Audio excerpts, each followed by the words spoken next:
Welcome to Ecclesia Principles, a biblical strategy for believers to engage in God's design for government with Ray Eppard.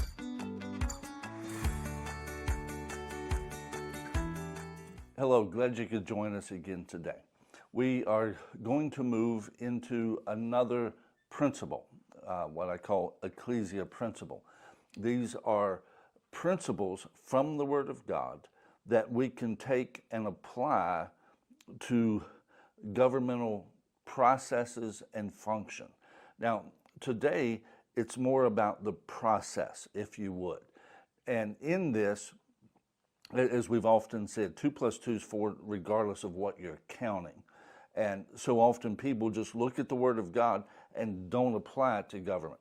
That's not what our founding fathers did. They actually studied the Word of God to see what it said about government and how it would apply to government. Now, in this, our text today is going to be from Luke chapter 7, verse 35. The principle that we're going to talk about today, we'll call it results-based reality. Results-based reality. Now, there's a lot of different ways we could end up saying that, and we will probably reword it during the course of this study. But the bottom line is that, and especially you'll see what I'm talking about here as we go into it, but so much of our culture today is functioning off of theories. Let's do this. It ought to be this way. It ought to be that way. Well, but there's just one little question. Does it work that way? Will it work that way? Not just, well, I would like it to be that way. So much of our culture today is on a theory of how people think it should be, how it wants to be, how they would want it to be, but does it work that way? We actually have to deal with reality, and our reality needs to be based on results. How do things actually work? Because again, when you're talking about governmental application, you're not talking about two individuals working things out. You're talking about things on a societal level. That becomes a whole different dynamic. You've got one thing happening over here, you got another thing happening over here, you got an entirely different situation happening over there. And when it comes to this, the best way to solve those issues is to boil it down to its simplest common denominator. But so much of our culture today, again, is trying to hit each one of them individually, and that's why we have laws that have more than 3,000 pages. Number one, nobody can know all that's in it. Nobody. The people passing it don't even know what's in it. So how can anybody keep it? Which is another reason that things, that's keeping the lawyers busy. Because you got to pay them to figure it out and everything. And so the further we're going with our current process of how to deal with reality is creating all kinds of problems. It's just getting more convoluted. It's getting more and more of a mess.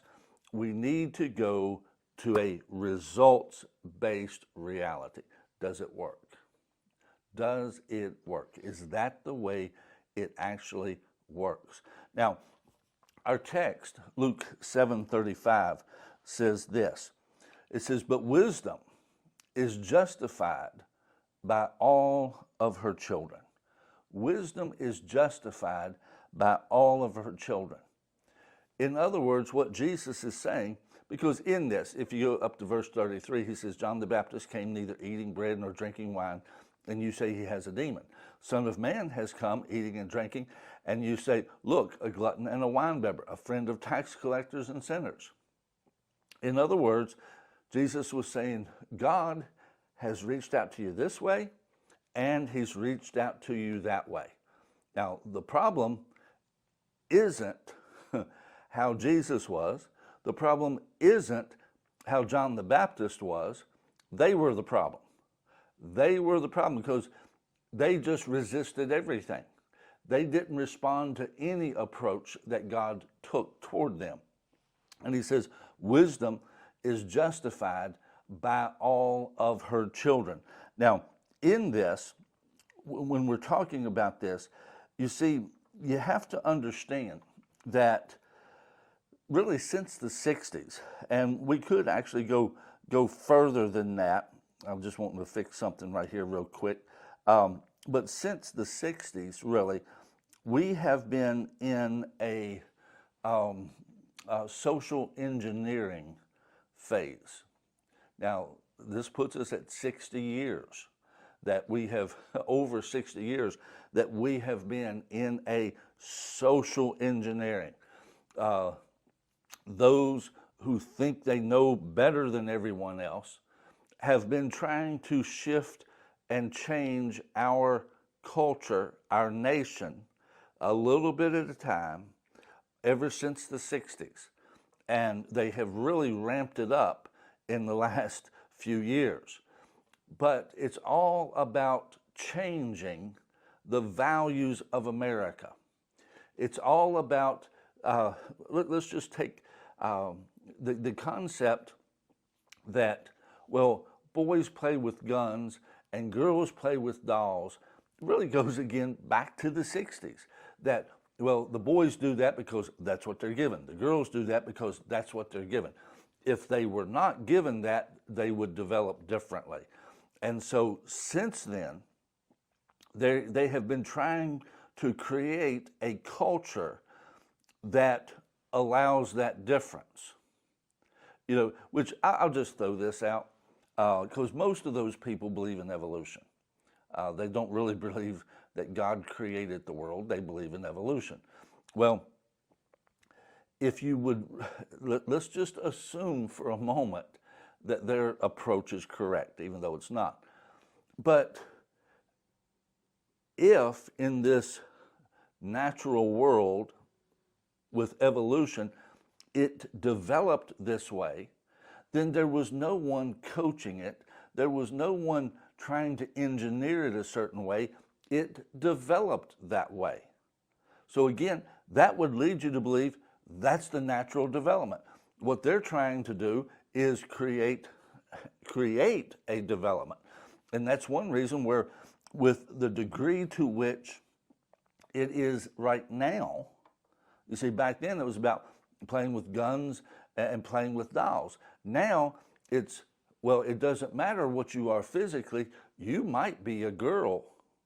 You might be a boy. There's gender fluidity. Who knows what you might be? There's this whole range. You create who you are.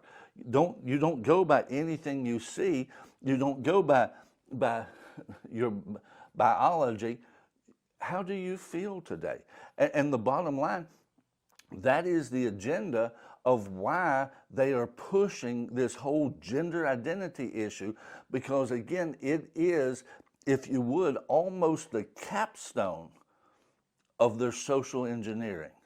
He made them male and female. He made them man and woman.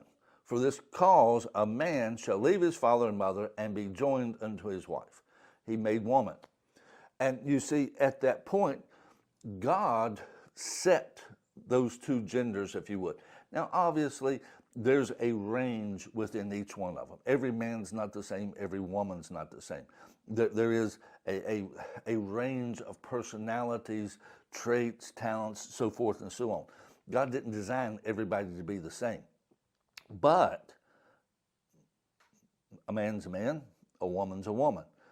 And the capstone of this social engineering is to redefine what man is. God made humanity in his own image. And they are pushing to redefine the image of God. If you read Romans chapter 1, God talks about that they dealt with the image of God. They didn't want to worship the Creator, but they worshiped the creation and changed the image of God into something that you could see, and so forth and so on. A lot of applications there I'm not going to get into today. But again, Jesus' statement, but wisdom is justified by all of her children. You see, over the course of time, you see things that work, you see things that don't. Right now, we are in a culture that is trying to force the answers that they want.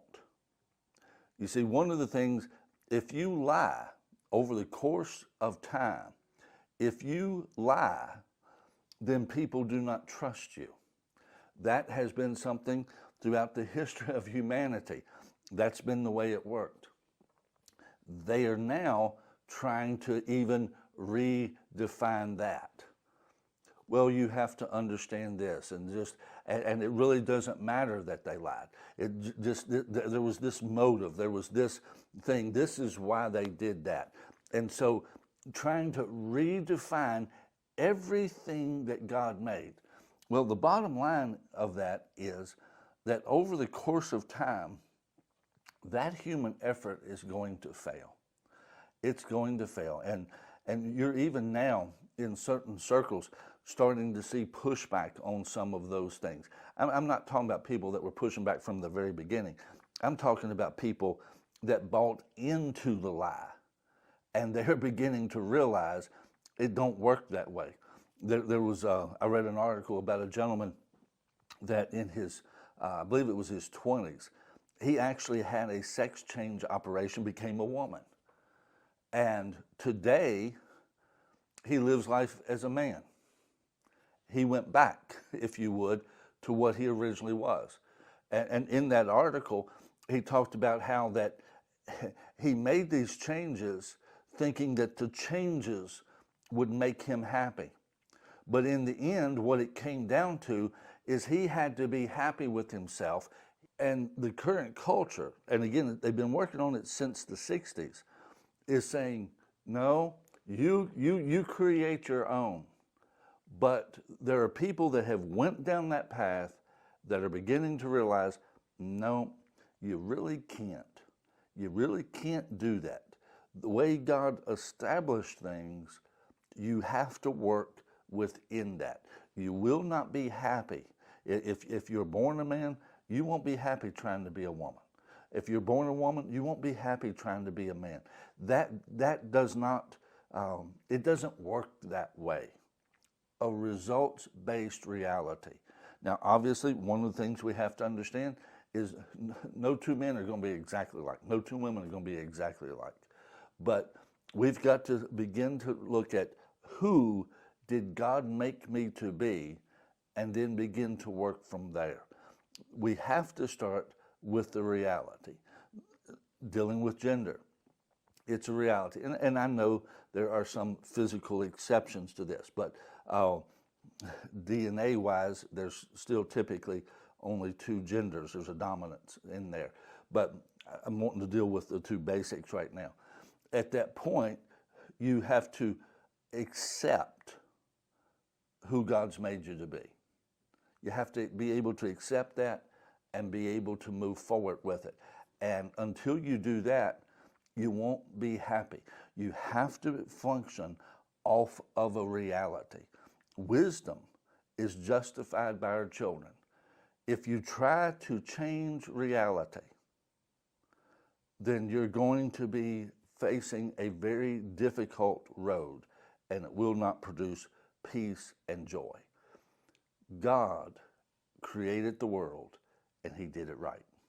God bless you. See you tomorrow.